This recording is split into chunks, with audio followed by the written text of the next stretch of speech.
Nagbabalik na naman ho ulit tayo, ano? Kung saan ho kayo naroroon ay magandang umaga, magandang tanghali at magandang gabi sa inyong lahat, ano ho? Masayang araw ho ng Lunes sa ating lahat, sa inyong lahat, ano ho, kung saan ho kayo naroroon, ano? Paalis ho kami ngayon ng mahal na Reyna at tapos diretso na ako ng cleaning. Sasamahan ko lang siya na bumili ng gamot ng halaman sa Canadian Tire. At yung kanyang halaman ay kanyang binulatlat, yung ugat ay parang nagraraten daw. Ay bibilhin daw siyang gamot sa kwan para doon sa sakit na yon. Yun hong mga bihasa sa halaman, baka ho kayo ay may maisasuggest, ano ha? Ay kwan hindi naman ho nalalanta yung halaman, ay na-discover lang nga na kwan, yung pinakailalim ng ugat ay parang yung puno pala, yung puno ng halaman ay parang nabubulok ho, pero may ugat naman, ano, ay nagwo-worry mahal na Reyna. Yung pa namang halaman na yun yung isa sa mga expensive, ano, hindi naman kamahalan, pero syempre para kay mahal na Reyna yung $25 na halaman ay mahal na, ano, yan. Pero kung i-convert natin sa pera sa Pilipinas, mahal pa rin yun eh. Hinihintay hulaan natin at tayo pupunta na ng Canadian Tire, tapos diretso na ho ako ng cleaning. Ito ho, na bang oras ngayon? Yan o, 6:25 ng hapon, ay maliwanag pa ho. Yan. Maliwanag na maliwanag pa. Yan na, dyan na ang mahal na Reyna. Kaso yun, nakikita nyo ga, kanya mo nang yung pinaka flatbed ba ang tawag doon, yung lagayan niya ng halaman, yung kulay itim, ay tinatakloban niya ng plastic at medyo mahangin ngayon.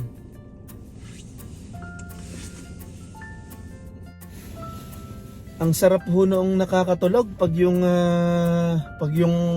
dating natin sa bahay galing trabaho, kakain muna ako ng hapunan, tapos yan, luto ng kaunti, tapos tulog na. Gising, diretso ng cleaning, yan. Gaya lang ho, no? At para yung ating katawan ay nakakapahinga rin. At mahirap ho ding abusuhin, ano? At baka tayo magkasakit ay mahirap na. Ay yan ang ating puhunan yung ating katawan. Ay, ang bilis ng araw. Kausap ko nung nakaraan ang aking mga kaibigan, ang aking mga kapatid doon sa Batangas. Dahil yung buwan ng April, buwan ng May, ay pistahan dyan sa amin sa Batangas. Tsaka siguro sa ibang lugar, ano, sa ibang lugar sa Pilipinas, yung buwan ng April at Mayo ay yan ay mga pistahan sa mga barangay, ano ho. Ay nakakatuwa nga ho, at nakikita ko yung mga post ng aking mga kaibigan, aking mga kapatid na sila ay nasa pistahan, nakikikain. May mga nakain na minudo, sarap yan ho nakakamiss sa atin yung mga gayang pistahan, yung mga gayang lutong Pinoy na sari-sari natin matitikman, ano ho. Pero darating din ang araw na pag tayo ay okay na, medyo settle na dito sa Edmonton, ay tayo makakauwi din ng Pinas, ano ho. Ay miss na miss ko na ho din ang aking mga kapatid 5 taon na ho kaming hindi nauwi. Pero kung napanood nyo yung mga previous vlog ko, may dalawang dahil lang kami kaya hindi kami nakauwi ng Pilipinas. Yung una, nagka-pandemic. Yung pangalawa, instead na umuwi kami ng Pilipinas, ay mas pinili namin na makapunta dito yung aking biyanan. Yan, malapit na nga siya umuwi ngayon. Tapos ang darating naman ay nanay at tatay ko. Yan. So mas pinili namin sila na makapunta muna dito ang aming mga magulang, ano. At syempre matatanda na, ano ho. At masuklian man lang yung yung mga sakripisyo nila sa atin. Ano yan? Pupuntahan muna natin ang mahal na Reyna, katagal eh. Ano ba ginagawa mo? Para hindi lamigin. Yan. Mainit pala ang loob pag may plastic, ano? Yan. Tapos yung hong nasa greenhouse na halaman, ipinasok muna namin ng bahay. At syempre, para nga ho hindi lamigin. Tapos may mga nagko-comment ho din sa ating YouTube channel. At meron din tayong nagpapayo sa atin na dito daw sa Edmonton, ang labas ng halaman ay pagkatapos pa ng May Holy Week. Holy Week? Hindi! May holiday ba yan? Yung weekend? Yung holiday ng May, na? Parang 18 yata yun eh, na? Nakapag-hi ka na ka? Ay, ano ba nangyari sa halaman mo? Ay, kinukwento ko sa kanila na problemado. Naiinis kasi ako. Dahil ano yung iyong halaman, yung pinakapuno, yung ugat. Hindi naman ugat ang naapektuhan eh, puno. Dapat nung pagkakuha natin, tinanggal ko na pala dun sa moss na pinaglalagyan niya. Chinek ko kagad. Okay. Dapat chinek ko kagad. Ano sabi mo, nagraraten? May rotten. Yung nabubulok. nabubulok yung ugat niya ba? Hindi naman ugat ugat. Ugat ba?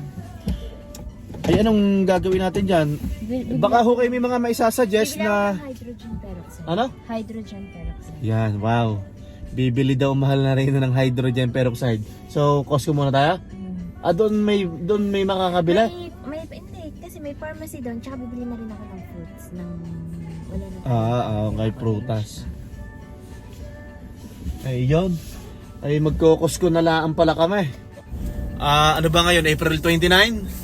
April 29, araw ho ng Lunes. Ito ho ang itsura ng Edmonton, Alberta. Sa Costco, kuwan lang po kami, like 7 minutes. Ako nang bababa. Bababa ka na. Sasama na rin ako. Sige. Mamasyal ka din.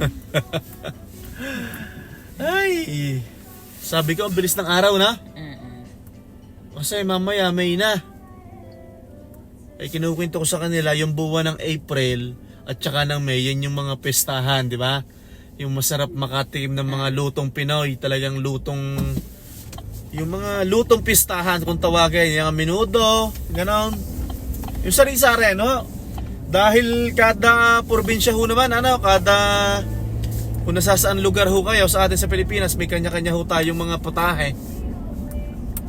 Kagaya ng Putserong Batangas. Iba ang Putserong Batangas sa Putserong Maynila. O kaya sa putsero ng iba. Pero pinakagusto ko kalderetang kambing eh.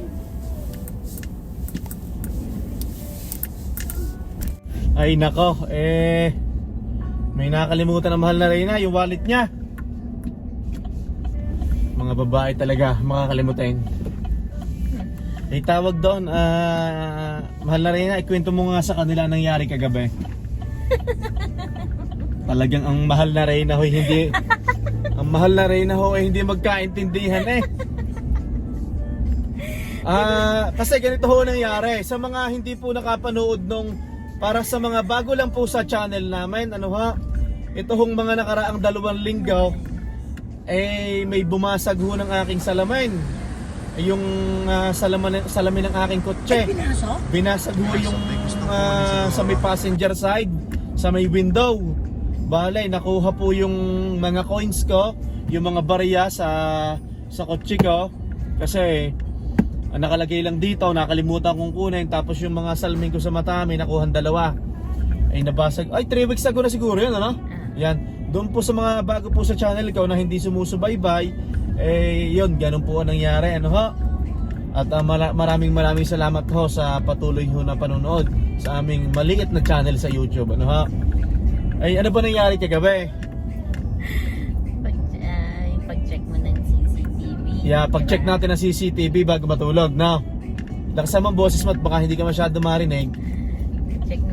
Pag-check natin. Pag-check mo kasi 'di ba, sakto pag-check mo may sasakyan sa may likod ng truck, 'di ba? Oo. Actually hindi naman sa likod ng truck eh. Bago. Parang parang between siya ng kapitbahay natin at saka between ng basta bakuran natin. Bakura na. Parang nasa gitna. In between siya ng kapitbahay natin tsaka sa atin. Yan so ikaw na magkwento para Kwan. Ikaw kasi, sabi mo, teka, may sasakyan. edi, nakatitig ka na lang na gano'n, tapos dahan-dahan pa yung sasakyan, di ba? Dahan-dahan pa yung sasakyan. Na, kumabog na yung dibdib ko. Tapos dahan-dahan tapos tumigil sa likod ng sasakyan natin. Tumigil din sa likod ng sasakyan natin, di lalo nang kumakabog, no? Tapos hindi siya umaalis, di ba? Hindi siya umaalis. Hanggang sa ilang minuto pa, dahan-dahan siyang umaandar. Diba? Wala na. So ngayon, punta tayo sa front camera sa front, backyard today, sa front door natin, 'di ba? Sa CCTV, tiningnan natin kung dadaan yung sasakyan, kung iikot. So, sa makatuwid hindi siya dumaan. Bumalik tayo sa back camera natin, sa backyard camera. May ilaw, 'di ba? May ilaw. So ngayon, inabangan natin. Yun na namang sasakyan na 'yon, 'di ba? So, ibig sabihin, sa padalawang beses na tingin natin, bumalik yung puting sasakyan. So doon ka na kinabahan? Hindi. Sa umpisa pa lang, kinakabahan na ako. So, doon, mas lalong kumakabog yung dibdib ko. Diba? Sabi ko, tatawag na ba ako ng 911? Tatawag na ako ng 911. Okay. Putulin muna natin ang ating usapan at kunin mo muna yung wallet mo sa bahay, ha? Sige. Ito, bumalik ho kami ng bahay at naiwan ng mahal na Reyna kanyang wallet. Kagabi ho, syempre, kinabahan siya, kinabahan ako, no ho? Tao lang ho tayo, may puso at damdamin tayo, ano? Talagang nakakakaba, ano po? Dito na ang mahal na Reyna, ano? Laksan mo boses mo para madinig ka ng ayos at para maganda-ganda ang kwentuhan, yan. Sa batay na putol. Nung bumalik yung sasakyan sa padalawang beses. So, sa madaling salita ho, bumalik ho ang sasakyan. Ito, dito sa lugar na to, sa pinagmamani-obrahan ko, sa likod. So, akala natin magpa-park siya sa garage ng kapitbahay. Kasi yung padalawang balik, ang tagal nating nakatigil sa kanya. So, tumapat yung ilaw niya sa may puno. So, it means nakaslant siya. Diba? So, akala natin, atras siya papunta sa garahe. So, ngayon, ba't hindi umaatras, diba? Tapos, uti-uti na naman siyang umaandar. Diba? So, parang sa makatuwid, parang kung nasa isip natin, nagmamatsyag siya. Nagmamatsyag, diba? So, parang sa madaling salita, asawa ko, ano ba yun? Suspicious activity. Yeah, ganun. Okay. Yun, so may ganun. So, ako naman, laging nakailang beses na, tatawag na ako na 911, natawag na ako na 911. Sabi ko, wag muna, obserbahan muna natin. Ay, nakakakaba kasi talaga, di ba? Tapos may lumabas na tao, di ba? May lumabas na tao. Ngayon, syempre, sa sobrang kaba mo, alam mo yun, minsan di ka na makapag-isip ng tama. So ngayon ko lang naiisip, kung masamang loob yun, wala siyang dapat dalang flashlight, diba? Sige, ikwento mo kung paano mo nakita yung flashlight. Kasi nakita namin sa CCTV, may flashlight po Oo, tapos nandun siya sa kapitbahay natin, di ba? Oo. So ngayon, syempre, as a concern, tatawag tayo ng 911, diba? 911, kasi parang nagpa-flashlight na po sa kapitbahay namin. Flashlight na siya dun sa backyard ng kapitbahay natin. Nandun na siya sa loob talaga, diba? Okay, so ikwento mo kung paano ko tumawag ng 911, yan. Ganun pala yung experience na. Grabe, si mahal na Reyna, nanginginig siya tapos nangangatal.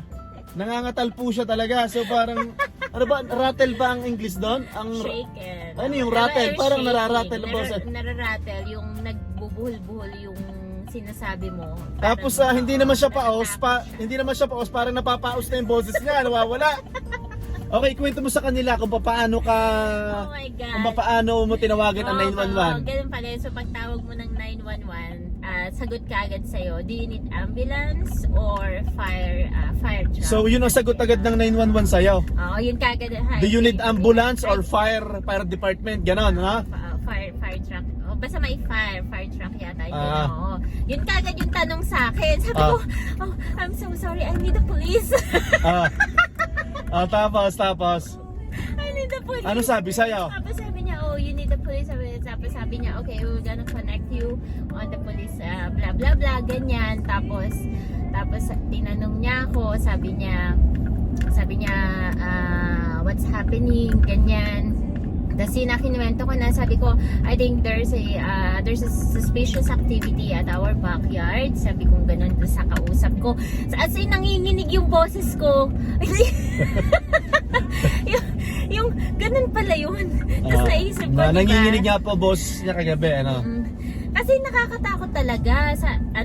Tapos tinanong niya, may weapon ba? Sabi ko, syempre, ang isasagot mo lang pala doon is yes or no.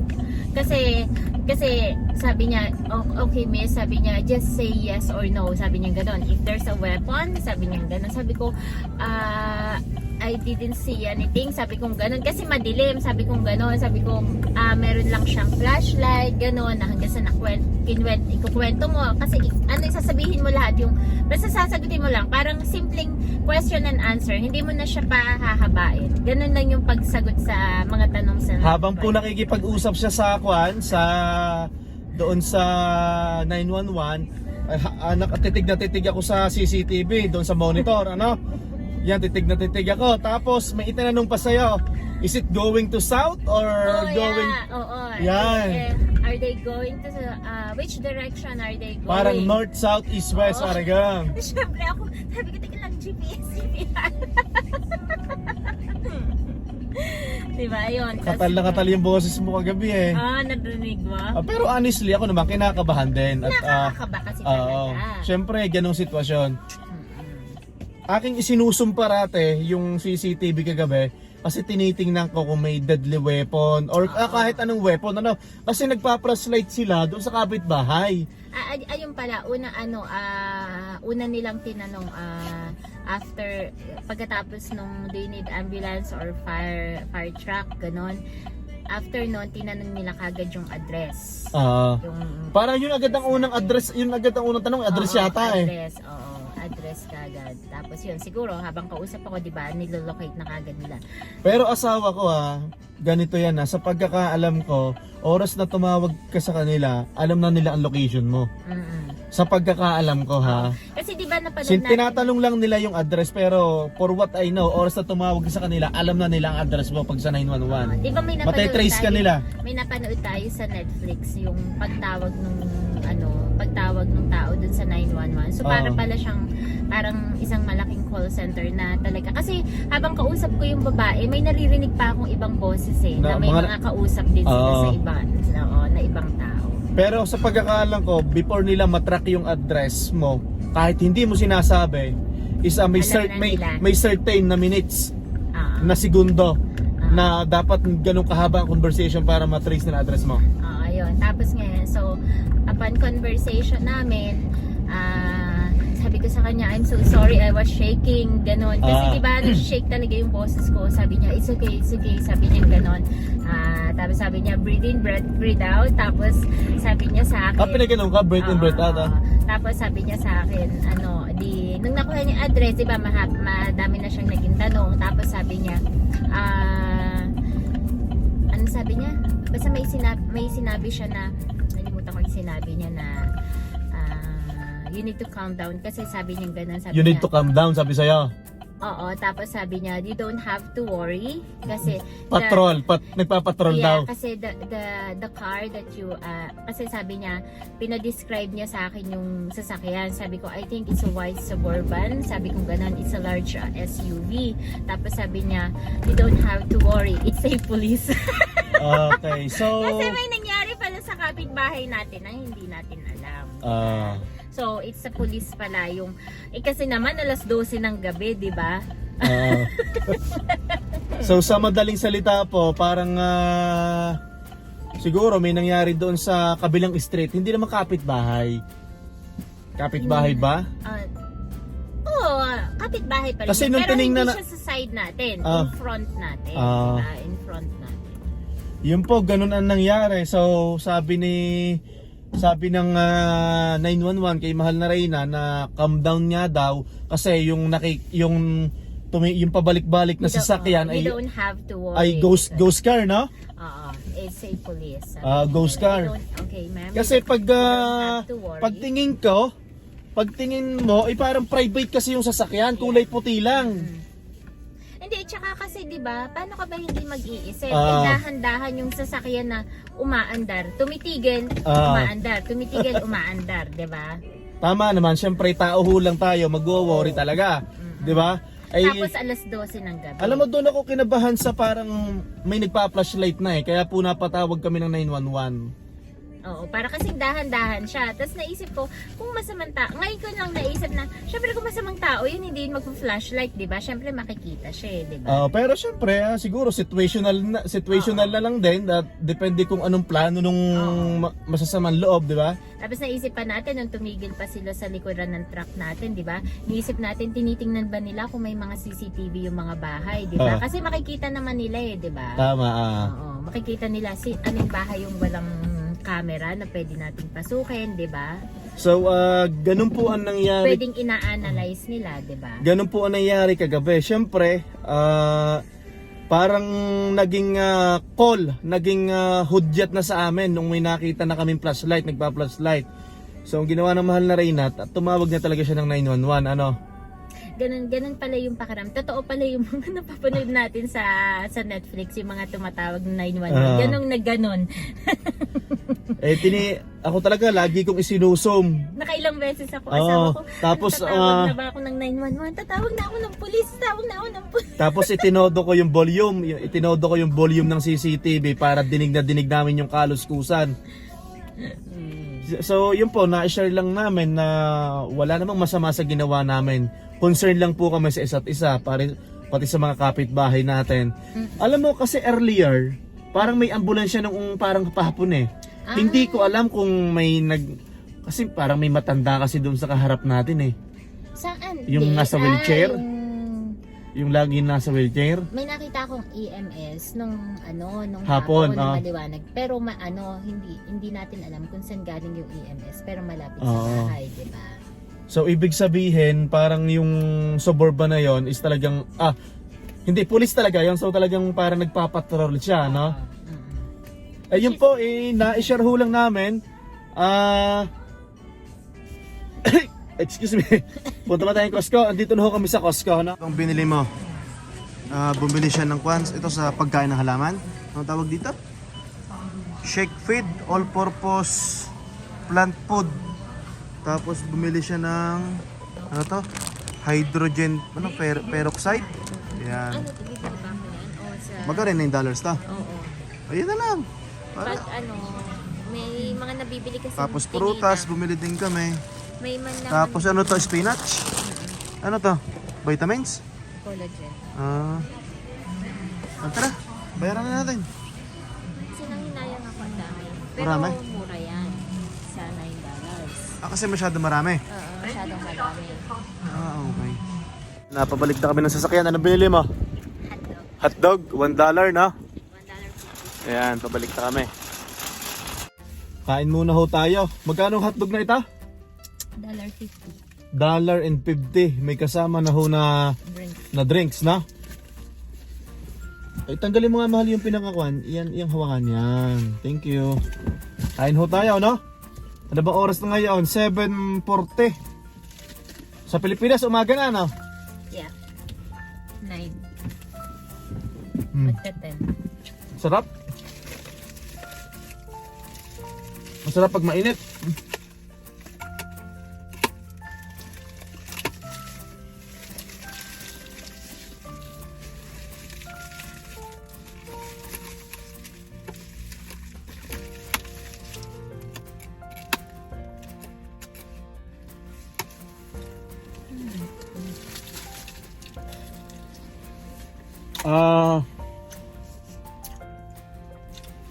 Yun ho, na-share ho namin kagabi, no? Ganun pala yun, tinatanong kung, so dapat alam nyo pala, yung sa mga, yung sa bahay nyo, kung alin yung south, papuntang north, south, or east, no? Meron naman pong compass meron namang nadadownload na compass sa mga cellphone, di ba? So, Hindi, sa iPhone, automatic meron. meron na. So, idadapa nyo yung cellphone nyo. Yan. Tapos yan, makikita nyo naman kung saan yung papuntang north, south, east, west, ano yan. Kasi tinatanong po yan. No, hindi idadapa. Ihihiga. Ihiga pala. Sorry naman. Not bad po ito, $1.50.